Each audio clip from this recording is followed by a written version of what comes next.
Protocol rules inside the Kremlin.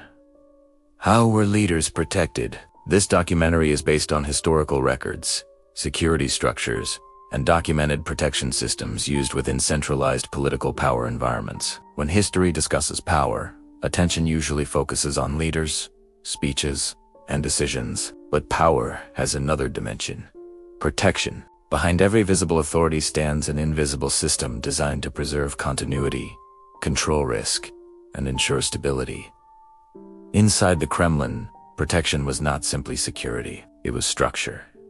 It was discipline. It was system. From the earliest years of Soviet rule, leadership protection became a strategic priority. The state was highly centralized, and the leaders symbolized continuity. If leadership became vulnerable, the system itself could destabilize. Therefore, protection meant more than safety. It meant preservation of order. Security inside the Kremlin operated through layered defense. The first layer was access control. Entry into the Kremlin was never casual. Identification documents, internal clearance lists, and visual verification formed the basic filtering system. Even senior officials required authorization. Authority did not override protocol. The second layer was zonal structure. The Kremlin was divided into controlled sections: administrative zones, restricted zones, and highly classified inner areas. Movement between these zones required permission. This reduced unpredictability and limited proximity to leadership. The third layer was personnel trust screening. Those who worked in your leadership were not chosen randomly. Guards, assistants, drivers, technicians, all passed through deep background verification. Loyalty, psychological stability, and discipline were considered as important as skill. In a controlled system, trust was not emotional. It was procedural. Another critical element was route unpredictability. Leaders rarely followed identical movement patterns. Routes were inspected in advance, secured, and sometimes changed at the last moment. This prevented pattern formation and reduced external risk. Predictability is vulnerability. Unpredictability is protection. Communication formed another pillar. Information inside centralized systems is power. Telephone lines, written communication, and internal signals followed controlled channels. Sensitive discussions avoided open lines. Encryption and isolation reduced leakage risk. In security structures, information loss equals structural weakness. Emergency response planning was constant. Protection teams trained for rapid evacuation, medical emergencies, and sudden threat isolation. Drills were not symbolic. They were functional. Reaction time often determines survival in crisis conditions. Unlike modern systems, early Kremlin protection relied more on human observation than advanced technology. Guards were trained to detect behavioral anomalies: hesitation, irregular movement, deviation from expected routine. Technology observes surfaces. Trained humans observe patterns.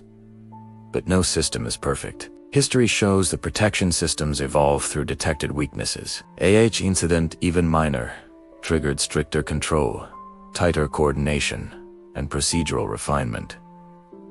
Security is never static. It adapts, strengthens, and restructures. Leadership protection also had a symbolic dimension. In centralized political culture, the leader represents state continuity. Protecting leadership maintains psychological stability across institutions.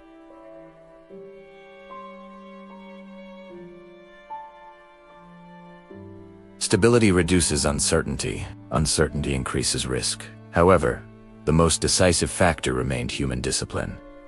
Protocols exist on paper. Their effectiveness depends on execution. Without discipline, even the strongest structure fails. It is important to avoid myth. Kremlin protection was not mystical or invincible. It was systematic, procedural, and human-driven. Strength came not from secrecy alone, but from coordination and preparation. Historical patterns show a consistent truth. Power may be visible, but protection is always invisible.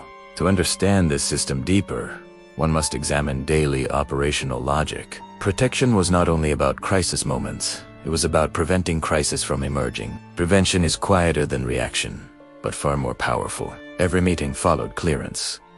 Every visitor was pre-verified. Even physical spaces were controlled entrances, corridors, and waiting areas minimized uncontrolled interaction. Architecture itself became part of security design. Time discipline also mattered. Schedules were structured to reduce exposure windows. Delays, overlaps, and uncontrolled waiting created vulnerability. Therefore, timing was a security variable. Another layer was internal counter-risk awareness. In centralized systems, threats are not always external. Internal unpredictability, miscommunication, unauthorized initiative, or procedural deviation can destabilize protection. Therefore, coordination was constant.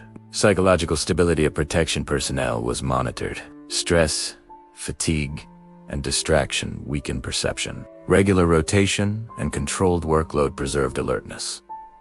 Protection is not only physical, it is cognitive. Even vehicles used for leadership transport followed security logic. Inspection, route clearance, and backup planning reduced mobility risk. Movement is one of the most vulnerable phases of leadership protection. Yet, despite all planning, uncertainty never disappears completely. Security is not the elimination of risk, it is management of probability. The objective is not perfection, but control. Another important factor was silence. Effective protection rarely announces itself. Visibility attracts attention. Invisibility maintains stability. The strongest systems often appear ordinary. Over time, Kremlin protection systems became more structured, more procedural, and more layered. Institutional memory preserved lessons from past weaknesses. Experience became protocol. However, the system's strength still depended on people. Technology assists. Structure organizes.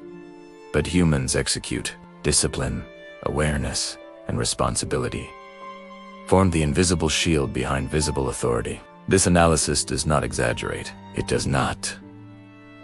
Kremlin leadership protection was neither magical nor flawless.